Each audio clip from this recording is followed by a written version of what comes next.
મિત્રો નમસ્કાર, મારી ચેનલમાં આપનું હાર્દિક સ્વાગત છે। આજે હું મારા સાડુભાઈના ત્યાં અહીંયા આવ્યો હતો ફરવા માટે। તો મિત્રો આજે હું આવ્યો છું વીર વછરા દાદા, સુરેન્દ્રનગર જિલ્લાની અંદર આવેલું। જે રીતે આપણે આણંદ જિલ્લાની અંદર આપણે જે ફાગવેલ ધામ છે, એવી રીતે આજે આપણે આવ્યા છીએ સુરેન્દ્રનગર જિલ્લાની અંદર વછરા ધામ, જે અહીંયા પણ એક ભાથીજી દાદાનું ધામ છે, ત્યાં અમે ફરવા આજે આવ્યા છે। હું મારા સાડુભાઈ અને નાના નાના અમારા બાળકો લઈને અમે અહીંયા ફરવા આવ્યા છે। તો મારા ઇન્સ્ટાગ્રામના દરેક ફ્રેન્ડને હાર્દિક આમંત્રણ છે કે હું તમને અહીંની જે ધાર્મિક જે સ્થળ છે વીર વછરા દાદા, અહીંયા તમે જોઈ શકો છો કે અહીંયા પબ્લિક એટલી માત્રામાં અહીંયા આવે છે અહીંયા ફરવા માટે। તો અમે પણ અહીંયા વીર વછરા દાદા આવ્યા છે ફરવા માટે। તો એનું જે ધાર્મિક સ્થળ છે એ હું તમને સારી રીતે અહીંનો દરેક સ્થળ હું તમને અહીંયા સારી રીતે બતાવીશ।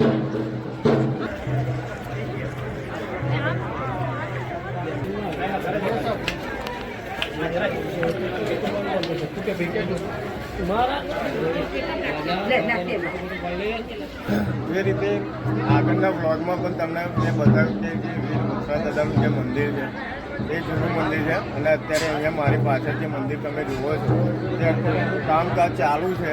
બહુ મોટું મંદિર બનવા જઈ રહ્યું છે।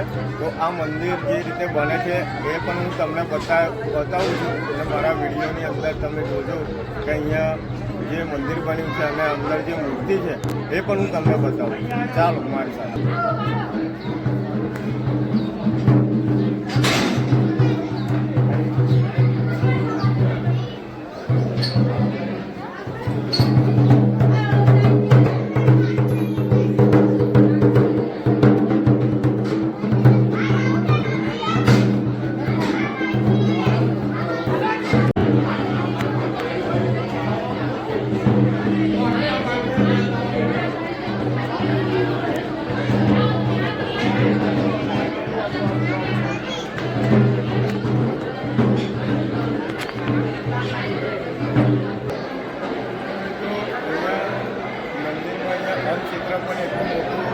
ચાલે છે અહીંયા 1000થી 2000થી 5000થી 10,000 લોકો પબ્લિક અહીંયા અનક્ષેત્ર એટલું મોટું ચાલે છે। અહીંયા જમે પણ છે, મારી પાસે તમે જોઈ શકો છો।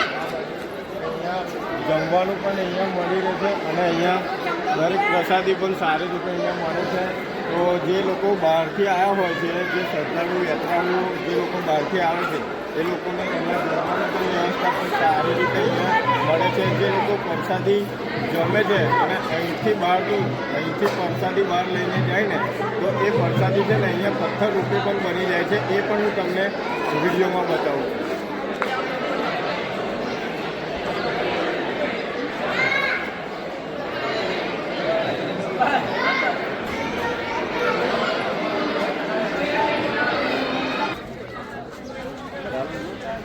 રેડી?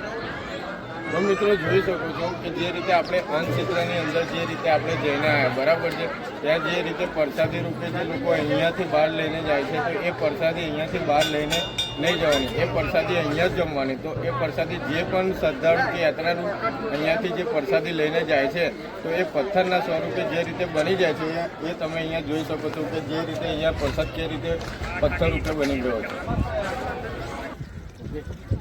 તો મિત્રો જે રીતે આપણે મંદિરની અંદર જે રીતે આપણે જે અન્નક્ષેત્ર જોયું, જે રીતે પ્રસાદી જે પથ્થર રૂપે બની જાય છે, અને જે બીજો ચમત્કાર જે અહીંયા જે વીર વછરા દાદાની જો બીજો ચમત્કાર છે કે અહીંયા જે પાણી અહીંયા જે નીકળી રહ્યું છે એ પણ તમે જોઈ શકો છો। આ ચમત્કારી જે રીતે પાણી નીકળે છે એ પણ અહીંયા એક આમ ચમત્કાર જેવો કહેવાય કે અહીંયા પાણી 24 કલાક પણ અહીંયા નીકળે છે। અને આ જે એક આપણી જોડે એક યાત્રાળુ છે, શ્રદ્ધાળુ છે, અહીંયા જે મંદિરે દર્શન કરવા માટે આવ્યા છે। શું આપનું નામ? ઠાકોરભાઈ ગોપાલભાઈ। તો તમને અહીંયા મંદિરે દર્શન કરવા આવ્યા, તો તમને કેવું લાગ્યું? કેવો અનુભવ લાગ્યો? સારો લાગ્યો? ક્યાંથી આવો છો તમે? રામપુરાથી? અહીંના જ છો એમ ને? એટલે સુરેન્દ્રનગર 100 કિલોમીટર, બરાબર। 100 કિલોમીટરથી દૂરથી અહીંયા દર્શન કરવા માટે લોકો અહીંયા આવે છે। તો મિત્રો આગળ પણ હું તમને આવી રીતે બીજા પણ વિડીયો અને બીજા પણ અહીંયા સ્થળો હું તમને બતાવીશ।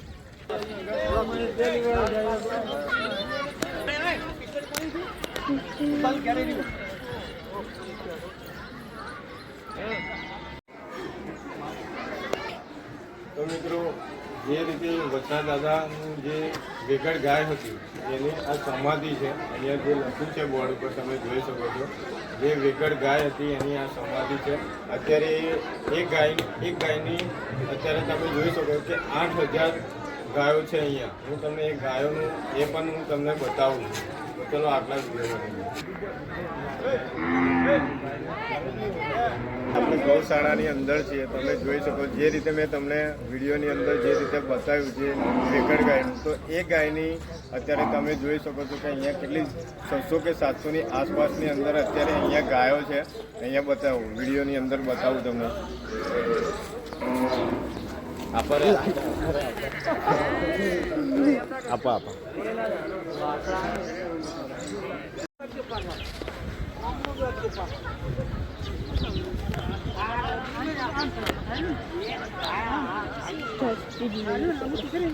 તો મિત્રો તમે જોઈ શકો છો કે મારી આસપાસની જગ્યા કે એક જે રીતે આપણે કચ્છની જગ્યા છે એ રીતે એવું જે કચ્છની અંદર જે રીતે રણ તમે જોઈ શકો કે દૂર દૂરથી તમને કંઈ દેખાય નહીં, એવી રીતે આ એક કચ્છનું એક આ મિની કચ્છ રણ જે તરીકે અહીંયા વીર વછરા દાદા અમે આવે ત્યાં પણ એ રીતે આ જગ્યા છે. તો તમે મારી આસપાસ જે જગ્યા જોઈ શકો છો તો અહીંયા દૂર દૂરથી તમને કંઈ દેખાય નહીં, અહીંયા કોઈ પણ વ્યક્તિ પણ તમને દેખાય નહીં.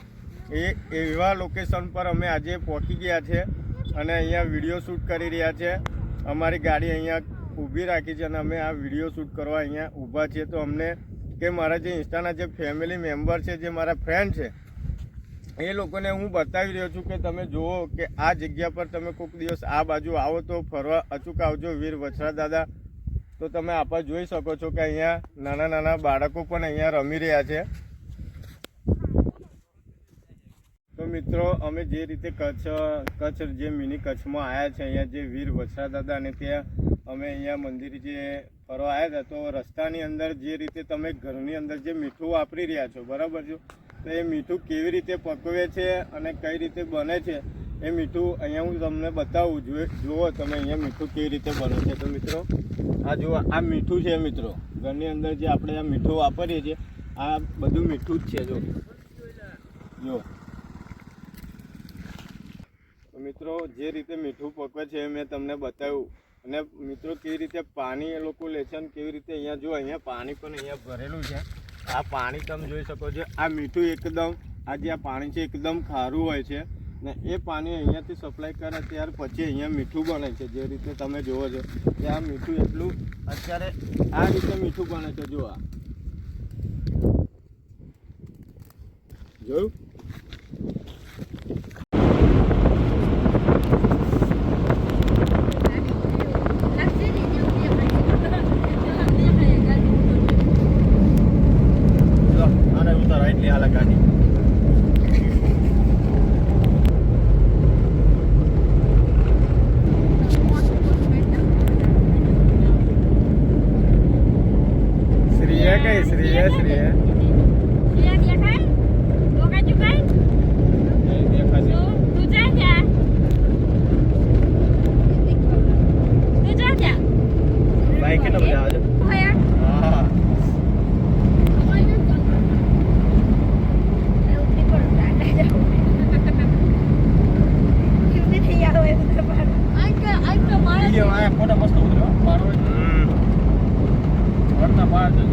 સીધું થઈ ગયું.